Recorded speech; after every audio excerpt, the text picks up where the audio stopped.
Al final un agente no es más que un sistema, ¿vale? Que usa un modelo de inteligencia artificial que se llama LLM, un Large Language Model, para decidir el flujo que tiene que seguir una aplicación, ¿vale? El siguiente paso de una aplicación. Tenemos algunos que son relativamente simples, que a mí me gusta equipararlos a un GPS. O sea, al final, cuando yo me monto en el coche y utilizo el GPS tiene una información, ¿vale? Percibe la ubicación en la que yo estoy y a dónde voy y el tráfico que hay por el camino, ¿vale? Pero si no tiene datos actualizados de la situación y yo a medida que voy por la carretera me encuentro un boquete, el GPS al no tener eso, ¿vale? Al no tener esa información actualizada, me va a insistir en que vaya por esa carretera, aunque yo esté viendo que delante hay un boquete y me lo voy a comer. Es un poco como, para que nos hagamos una idea, ¿vale? No es muy autónomo en el sentido de que no te da alternativas a esas situaciones que se van viendo por el camino que no tiene contempladas. Y luego, por otro lado, tenemos el otro extremo, ¿vale? Que serían agentes que son muy autónomos y que se parecen más a un coche autónomo. Un coche autónomo usa cámaras, usa radares, sensores para entender todo el entorno. Entonces analiza los datos que analiza el GPS, pero además sobre esos datos añade una capa de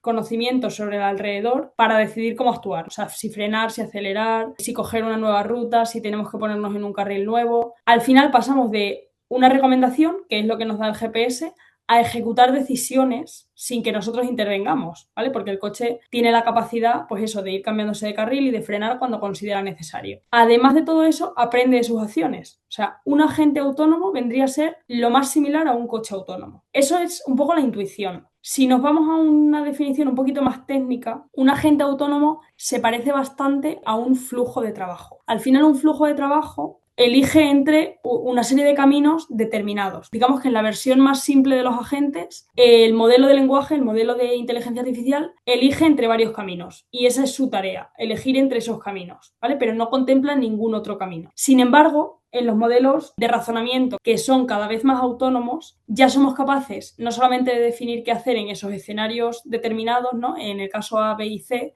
sino que el agente es capaz de razonar más allá. O sea, es capaz de darnos una solución en esos casos en los que no está tan claro cuál es el camino que tenemos que tomar, basándose pues en interacciones externas, en todo el conocimiento que tiene, etcétera, etcétera. Y claro, eso nos lleva a que muchas veces hay confusión alrededor de qué es un flujo de trabajo y realmente qué son los agentes de inteligencia artificial, porque son dos cosas que se parecen bastante. La diferencia realmente está en quién toma la decisión del siguiente paso. El flujo de trabajo, que en inglés es workflow o cloudflow, que igual lo habéis oído por esos términos, es determinista, ¿vale? O sea, sigue un camino predefinido por un humano. Entonces, si pasa A, entonces B. Eso sería un poco la lógica que sigue. En este caso, el modelo de lenguaje, el LLM, se usa como una herramienta de procesamiento. Por ejemplo, yo le pido que me resuma un texto, pero no decide cuál es el flujo que tiene que seguir el agente. O sea, el flujo ya está programado basándose en una serie de conectores que nosotros tenemos dentro de la plataforma, que para el entorno de Microsoft, esa plataforma puede ser, por ejemplo, Power Automate, pero puede ser una externa, pues como Zapier, por ejemplo, ¿vale? Entonces, es algo que se parece más como a un tren, ¿vale? Solamente puede ir por vías que ya están instaladas. Y luego, por otro lado, tenemos el agente de inteligencia artificial. El agente de inteligencia artificial es probabilístico, igual que el modelo de inteligencia artificial que hay por detrás es probabilístico. Eso quiere decir que no me va a devolver dos veces la misma solución, exactamente la misma solución. Por eso, cuando yo voy a Copilot y le pido que me haga un resumen de una cosa muy básica, me devuelve algo de una vez a la siguiente que es parecido, pero no es idéntico. Porque por detrás lo que está pasando es que hay una serie de probabilidades que se están asignando y entonces existe una probabilidad de que basándose en lo que yo le he pedido, el prompt, de la instrucción que yo le he pedido, la respuesta, o sea, hace un cálculo de cuál sería la respuesta que más se adecua a lo que yo le he pedido. Entonces, me devuelve la que probabilísticamente más se parezca a lo que yo necesito. Eso quiere decir básicamente que el modelo al final no elige la ruta en base a una serie de caminos, sino que la elige en tiempo real. O sea, a medida que yo se lo pido, llega una bifurcación y el sistema le pregunta al modelo de inteligencia artificial, vale, basado en lo que me ha dicho esta persona, este usuario, tengo que coger este camino o este otro camino. Y si no hay,